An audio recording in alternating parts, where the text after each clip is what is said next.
arabibutsa yuko abifatanije n'abayari bahanywe Imana ibakura hagati mu Bisirayeli bibonera n'amaso yabo.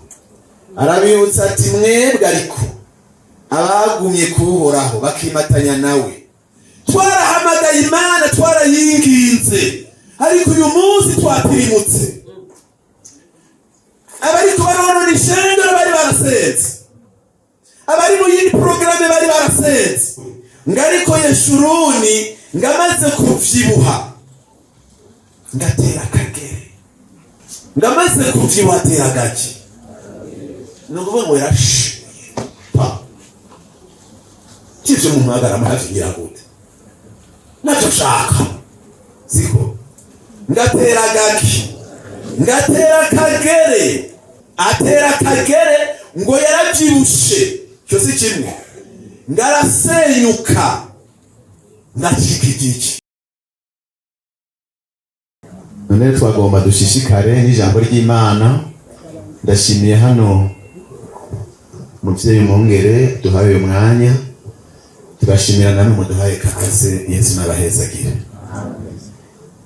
Tuje kumva ijambo rihambaye kandi naco ubwanje niryo nari mfise irya korasi yahagurukanye ko twabonye ivyo Imana yakoze, tudakwiye kuvyibagira. Je mfise ijambo tubwira ibintu byo kwibagira. Nasanze mu bizimya ijya mpemu no kwibagiza. Kwibagiza abantu bafise uyu munsi wadusubije inyuma mu vy'Imana. Aho rero no kuhagabira Yesu atugirire imbabazi cyane. Nidutebe reka dusome ijambo ry'Imana riturongora mu kuvuga iyo dufise yose. Dusome gusubira mu byagezwe, igitabo cyo gusubira mu byagezwe igice ni 4. Turasoma imirongo itari mike, ndababwira duhere ku murongo wa mbere, dushishikare dusome. Yesu nabahezagire. Urupapuro ni 209. Haroroshe kubona, nashaka ko twojana kugira ngo dutahuzanye icyo Imana yagombe kutubwira muri kano kanya. Ndagiye gusubira mu byagezwe igice ni 4, duhere ku murongo wa mbere, dushishikare dusome. Ndagenda ndabarangira.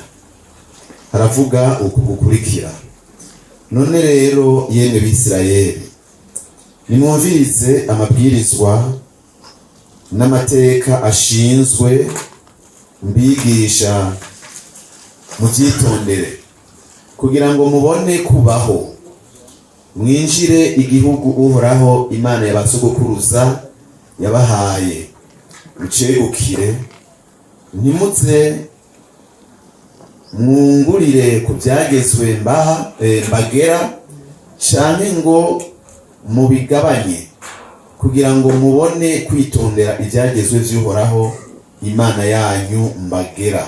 3, amaso yanyu yiboneye ivyo Uhoraho yakoze ku bw'Abayari Peyori, kuko Uhoraho Imana yanyu yaranduye abantu bose bakurikiye Bayari y'Ipeyori, akabakura hagati muri mwebwe.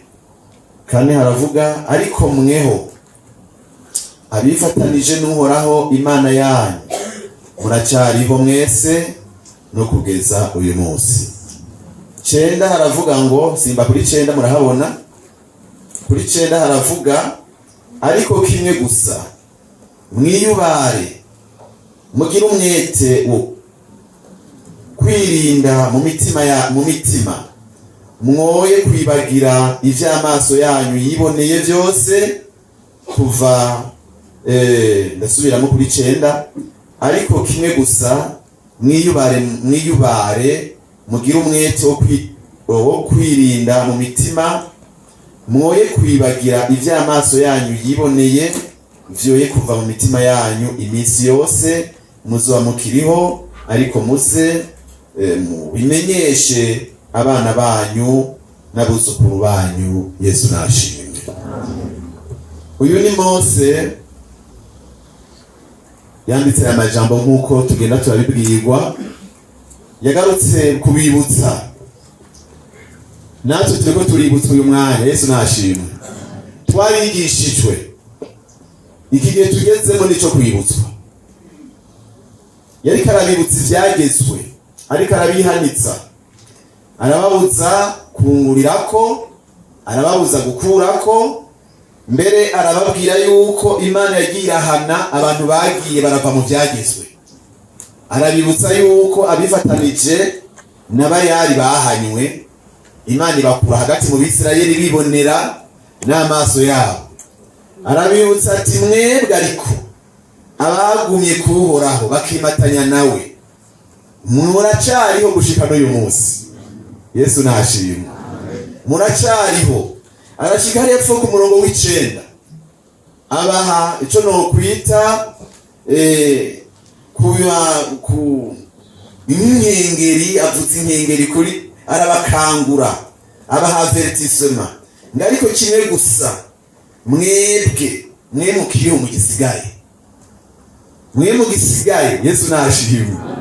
Mwe mu gisigaye kimwe gusa ico musabwa, mwirinde kwibagira, mwirinde kwibagira. Ijambo mfise niri nogomba dusangire, Imana ishiriye ku mutima. Amajambo naje nazanye narinda yafise atari make, ariko nshize hayitereye mwiri mu mutima wanje. Yesu nashimwe. Ejo nayagorobeje ko ndayandika, ariko siyo ndiko ndasoma uyu mwanya. Hitereye mwiri. Imana iranka abantu bagenda baribagiye ivyo bayisezeraniye. Nikunda abantu bahindagurika, nikunda abantu bahindurwa n'ibihe bagezemo, nikunda abantu bahindurwa n'imyanya bashitsemo, nikunda abantu bahindurwa n'ubusirimu binjiyemo. Igomba abantu baguma ku ijambo ryayo. Yesu nashimwe. Rero arabibutsa ngo kimwe gusa mwebwe mu gisigaye, mwe mwimatanije n'Uhoraho mukiriho gushika uyu munsi. Nirikira bibwira bari yabaguwe. Oya, iri ni ryacu. Yesu nashimwe. Iri ni ryacu tugihagaze. Iri ni ryawo kumburuje uyu munsi no gutarihana, uri kuributswa ko Imana yari irahana abantu bagiye barayivako. Ukura vyibutswa. Ariko ahanini riko riraza kuri twe tugisigaye. Uko Mose yavuze ngo ariko mwe mwimatanije n'Uhoraho uyu munsi muracariho. Yesu nashimwe. Muracariho, ntimurapfa. Abimatanije n'abayari barangiwe mubona, mwe muracariho. Amen. Haleluya. Yego cyane. Mbere tukiriho none, mbere muriho. Uriho. Ego turiho, ariko kukubaho kuri mu buryo bubiri. Yesu nashimwe. Umuntu tuvuze ngariho, bamwe tuvuga ivy'umubiri, kuko umuntu arabaho mu mubiri no mu mwema akabaho. Kandi nagiye ndarimbura ayo majambo, na kimwe mw'ivyo bibiri, kubaho mu mubiri canke mu mwemu, kidepanda ku kindi. Umuntu arabaho mu mubiri, mu mwemu yarapfuye, kandi umuntu akabaho mu mwemu, mu mubiri yarapfuye. Muravyemeye? Yego. Yesu nashimwe. Kuko igihe inzambi izovukira, amen, uyu mubiri tuzowambugwa vyaha vyakunda. Amen. Vyaha vyakunda uyu mubiri dukunda, dusiga, tugomba korohereza, ni sawa, mugamba herezo tuzowambugwa. Amen. Kandi niyo twawambugwa, uyu uzopfuye, imwemi izogumiriho. Amen. Yesu nashimwe. Imwemi izogumiriho, umubiri wapfuye. Ivyo niko bimeze n'ibinduka. Yesu nashimwe. Kandi n'ubu tutarawambugwa, hariho imibiri yacu imeze neza, ariko imwemu yagize gute? Yapfuye. Rero kimwe n'ikidapanda ku kindi, tubanze tuvyumve kumwe. Yesu nahabwe. Yego, ushobora kuba umeze neza, ni vyiza, kandi ivyo dushaka. Iyo umuntu amerewe neza avuga ati Imana yanyishuye ni okay, mugabo ushobora kwishurirwa mu mubiri, mu mwemu utari kurishurwa.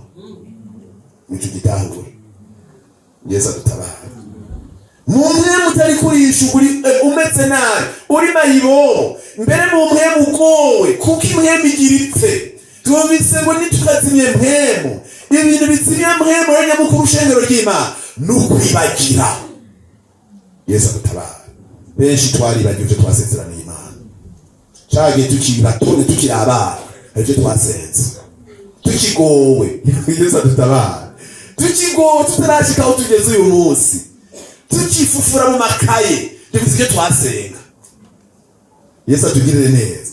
Tugifufura hariya hari ivyo twaririra Imana, Imana ukashitsa kwibi, nzobuyu, nzosenga, nzomukorera, mana tukarira.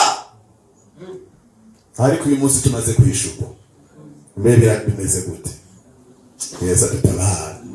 Uyu munsi wishuwe, uracibuka vya bindi canke waravyibagiye? Nimba waribagiwe, mwemu yarazi. Nagenda abona muri Bibiliya abantu bagiye barazimya mwemu, mbona n'abandi bagiye barasenga amasengesho aremereye. Yesu nashimwe. Nabonye wanditse Zaburi 37 kujya murongo wa 5 yavuze ngo uhoraho we ninakwibagira, ngo mbere n'ukuboko kwanje kw'iburyo ngo nikwibagire no gukora, ururimi rwanje ngo rumatane n'amaganga.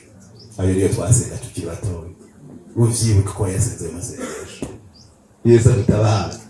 Uvyibuke ko wigeze gusenga amasengesho akaze, ushobewe, wugarijwe, warayasenze kandi nanjye narayasenze. Yesu nashimwe. Cyane warasenga ati Imana ukantabara, nzoba umukozi wawe, nzomukorera ama none byarangurikiye ni naba. Yesu nashimwe. Imana ukangirira neza no kurima haro twasenga tukarira. None uracyavyuka ko wasenze vyo. Niba utabisenze nta ngorane, mu buri kurabutwa kwibagira.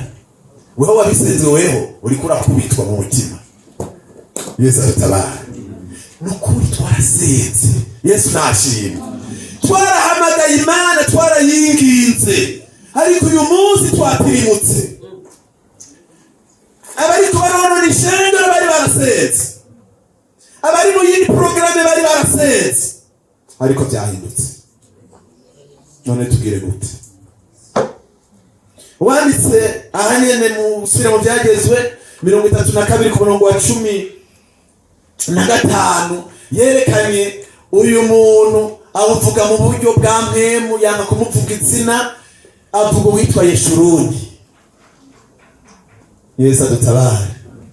Ngo witwa Yeshuruni ngo yaravyibushe, ngarasenyuka. Sindavuge nabereka ndaso. Yesu adutabara. So murabeshenga aya majambo yambabaje ku mutima. Nukuri. Ngariko Yeshuruni ngamaze kuvyibuha, ngatera akagere. Jambo rihambaye. Ngamaze kuvyibuha atera gake. Nukuvuga ngo yarashi. Kivyo mu mwagara mahavyira gute? Nacho shaka. Siko. Ngatera gake. Ngatera kagere.